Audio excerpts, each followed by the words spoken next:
Welcome to today's English grammar lesson. In today's class, we advance into our previous classes in respect to phrases and clauses. So we are actually going to look at the grammatical names and functions. So we're looking at the grammatical names and functions at the level of phrases and that of clauses. Now there is need for us to actually pay attention to the kinds of clauses we have. We have the main clause and then we have the subordinate clause. Now, what does the main clause entail? Let's quickly check out that the main clause can independently stand on its own to convey complete thought. Now, what makes a main clause a main clause is that it entails the two elements, the subject element and the verb element, and this time around it can stand independently to convey a complete thought. Then comes the subordinate and or sometimes referred to as a dependent clause. This cannot independently stand on its own to convey a complete thought. It depends on the main clause for complete meaning. The subordinate clause in relations to the main clause, it really depends on the main clause for complete thought. It cannot stand independently. So how do we identify or recognize a subordinate clause? Subordinate clause or dependent clause are preceded by a subordinate conjunction, such as after, although, since, because, as, therefore, if, once, whether, until, unless, so, even, then, though, whenever. Aside from the subordinate conjunction introducing subordinate clause, we also have relative pronoun also doing that job. In relations to that, we do have who, whoever, whom, what, that, which, whose, when. These relative pronouns to also introduce subordinate clause. So let's check out the examples to aid the class. He left the seminar because he was hungry. He left the seminar because he was hungry. If you look at this expression, there are two ideas in conveyed here. The first idea is that he left the seminar, and the second idea is because he was hungry. Now that means we have two main verbs. The left at the first expression and was, although auxiliary, but then function as the main verb in the second idea. Now, the main clause, if you look at this expression, the main clause is the one that can stand independently, having the two elements in place, the subject element and then the verb element. Now, let's check out the example 2. I saw the ball that stole from hers.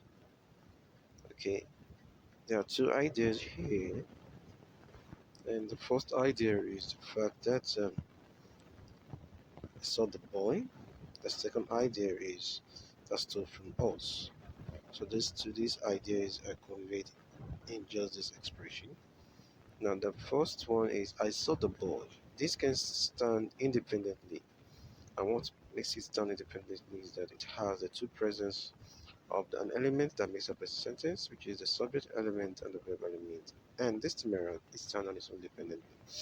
But in the case of that stored from us, this expression too has the two elements in place, that is the that, which is the pronouns, which serving as the subject element, and then we have stole serving as the verb element. But in this case, a subordinate clause it's said to be a subordinate or dependent clause because it does not convey an independent expression, and also it is introduced by a relative pronoun, which is the that here. So that makes it a subordinate clause.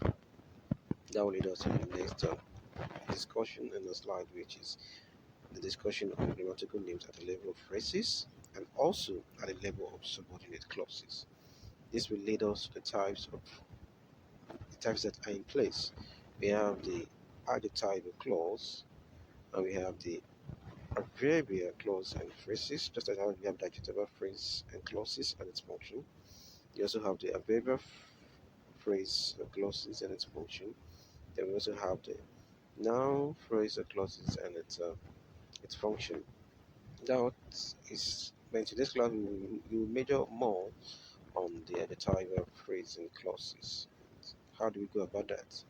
Now, the adjectival phrase or clause does the work of an adjective.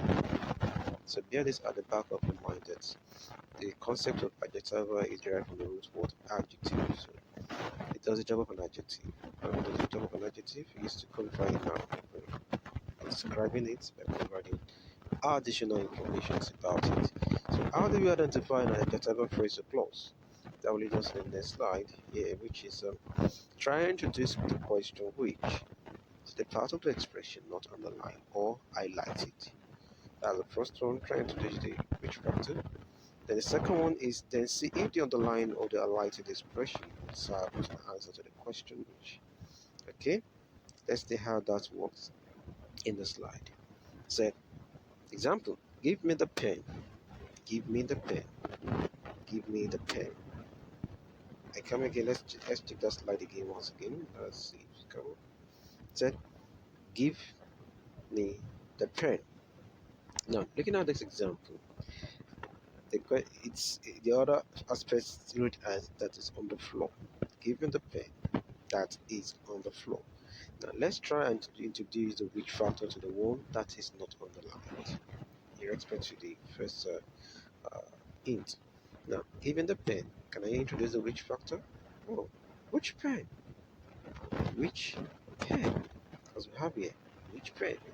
Now let's see if the underlined expression can serve as an answer to the question raised here, which that's on the floor. Oh, so now it serves as an answer to the question which. So in this case now I can't go ahead to say this is an adjective.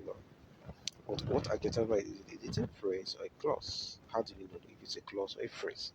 If it's a phrase, we will have the two elements in place. The subject element. No, if it's a phrase, we'll have one element in place. Click on. If it's a phrase, we will have one element in place. We cannot have the combination of the two elements in place. But if it's a clause, we have the two elements in place. So let's see if the two elements is in place, then we will agree to clause. But if one of the elements is just in place, then it's the phrase. So the first element is we have that is on the floor. Oh, that is a pronoun, erratic pronoun. That makes it a subject element. Then we have is. This is here is a verb element. So for this reason, this is a clause and not a phrase. So when you ask what is the grammatical name, then we can actually say that it is what an adjective clause. With respect to function, an adjective qualifies a noun and pronoun. So say in respect to the function, we say that it's it qualifies the noun phrase, the pen. And what's the pen? The noun phrase, the pen, as we have here in the beginning here. Let's move to the next item. In place. I saw the ball. I saw the ball. I saw the ball. The question is, I saw the ball. That's true from us. So let's try and introduce the which factor to the one not underlined. I saw the boy. Oh, which boy? Which boy? Which boy? Okay, good. This highlighted item will serve as an answer to the question. Boy. So that's true from us. Oh, that describes the boy. So in this case, this is an adjective expression. Well, is it a phrase or a clause? Let's check out what it entails. Do we have the both elements in place, the verb element and also the subject element? No, we had the subject element, which is the that. Then we have the verb element, which is the to. That makes it an adjective or clause.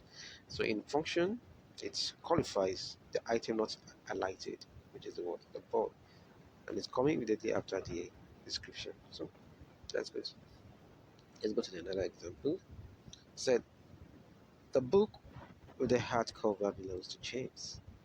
So let's try and read the expression that is not highlighted.